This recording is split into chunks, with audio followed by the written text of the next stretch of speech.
ముందుగా world AI governance foundation వారు నాకు ఈ అవకాశం ఇచ్చినందుకు, ఫౌండేషన్కి ఉన్నటువంటి అడ్వైజరీ బోర్డులో నన్ను కూడా ఒక మెంబర్గా ఆహ్వానించి ఎన్నుకున్నందుకు ముందుగా వారికి ధన్యవాదాలు తెలియజేస్తూ, మనం గత 5-6 సంవత్సరాలుగా చూస్తున్నాం. ప్రతి విషయంలో కూడా కృత్రిమ మేధ, ఏఐ అప్లికేషన్స్, ఏఐతో ఇది చేస్తున్నారు, అది చేస్తున్నారు అని ఈ రంగం ఆ రంగం లేదు, అన్ని రంగాల్లో కూడా మాట్లాడుతున్నారు. అయితే ఇంత సడన్గా వచ్చినటువంటి ఈ రంగం మీద చదువుకున్న వాళ్ళకి అంతంత మాత్రంగా అవగాహన ఉంది. ఇండస్ట్రీలో పనిచేస్తున్న వాళ్ళకి, వాళ్ళు ఆ పనిచేసే వాళ్ళకి ఏమైనా అవగాహన ఉందేమో కానీ జనరల్ పబ్లిక్ కానీ జనరల్ ప్రొఫెషనల్స్ కానీ ఏ వర్టికల్లో కూడా అవగాహన లేదు. వాళ్ళు దాన్ని ఎలా ఉపయోగించుకోవాలో కొంతమేరకు అవగాహన ఉంది, కానీ దాంట్లో ఉన్నటువంటి ఇబ్బందులు, దానివల్ల జరగబోతున్న ప్రమాదాలు, ఇప్పుడు జరుగుతున్నటువంటి క్రైమ్ ఇష్యూస్ కానివ్వండి, లేదంటే ఫైనాన్షియల్ ఫ్రాడ్ విషయంలో కానివ్వండి, హెల్త్ కేర్ విషయంలో జరుగుతున్న ఫ్రాడ్ కానివ్వండి, అనేక రంగాల్లో చాలా ఇబ్బందులు జరుగుతున్నాయి. ఎందుకు జరుగుతున్నాయి అంటే ఆయా అప్లికేషన్స్ని తయారు చేసేవాళ్ళు డూబియస్ ఇంటెన్షన్స్ తోటి తయారు చేస్తున్నారు.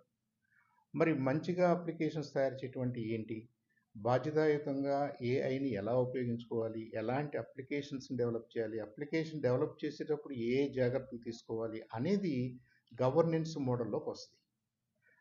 ఈ కృత్రిమ మేధకు సంబంధించిన అప్లికేషన్స్, కృత్రిమ మేధకు సంబంధించినటువంటి డేటా మేనేజ్మెంట్ కానివ్వండి, అప్లికేషన్స్ మేనేజ్మెంట్ కానివ్వండి, యూసేజ్లో తీసుకోవాల్సిన జాగ్రత్తలు కానివ్వండి, ఇవన్నీ కూడా ఒక హయ్యర్ లెవెల్లో ఒక అంబ్రెల్లా ఆర్గనైజేషన్ పనిచేస్తే బాగుంటుందని చెప్పేసి జాతీయంగా అంతర్జాతీయంగా ఆలోచన జరుగుతుంది. కాబట్టి ఆ ఆలోచనని రిఫ్లెక్ట్ చేస్తూ పెద్దలు డాక్టర్ ఉమాంగ్ మెహతా గారు బాంబే బేస్డ్గా ఈ ఆర్గనైజేషన్ ఇనిషియేట్ చేశారు. అయితే ఆ ఫీల్డ్లో ఎక్స్పర్ట్గా ఉన్నటువంటి మన డాక్టర్ నాగరాజు గారు ఆ బాధ్యత తీసుకుని they started this foundation, they initiated this foundation.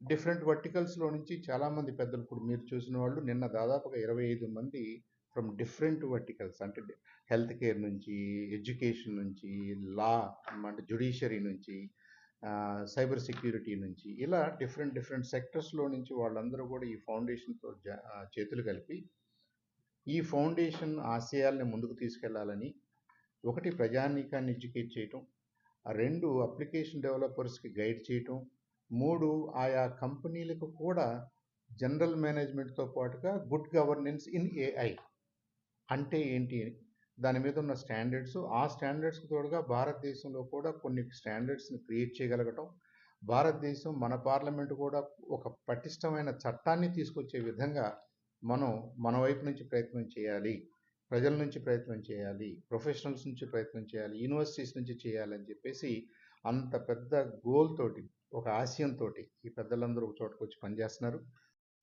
Media మిత్రులకు కూడా మా విన్నపం ఏంటంటే, మీరు ఎప్పుడైతే ఒక విషయం జరిగిందో, ఏదైనా ఒక ఫ్రాడ్ జరిగింది, ఒక సెక్యూరిటీ ఇష్యూ జరిగింది, ఒక వైలేషన్ జరిగింది, ఒక యాక్సిడెంట్ జరిగింది, దానికి కారణం ఏఐ, దాని వెనక ఏఐ సంబంధించిన అప్లికేషన్ కానీ ఆలోచన కానీ ఉంది అని మనం అనుకున్నప్పుడు, డెఫినెట్గా వాటిని ఎలాంటి ఫౌండేషన్స్ దృష్టికి కూడా తీసుకొస్తే రాబోయే కాలంలో ఫ్రేమ్వర్క్స్ పాటుగా ఒక మంచి చట్టాన్ని కూడా మనం తయారు చేసుకోవటానికి, యూరోపియన్ యూనియన్ ఎలా చేసుకుందో, అమెరికాలో ఫ్రేమ్వర్క్స్ ఎలా చేసుకుంటున్నారో, ఏ దేశం కా దేశం దానికి సంబంధించిన సమస్యలు ఉంటాయి. కాబట్టి మన సమస్యలు మన దేశమే పరిష్కరించుకోవాలి.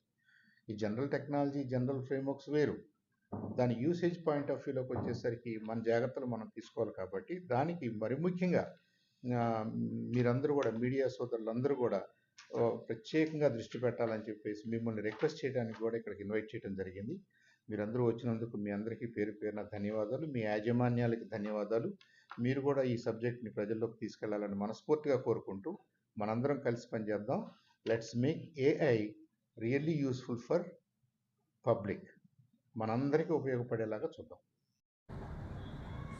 Thank you sir. కూర్చోండి సార్.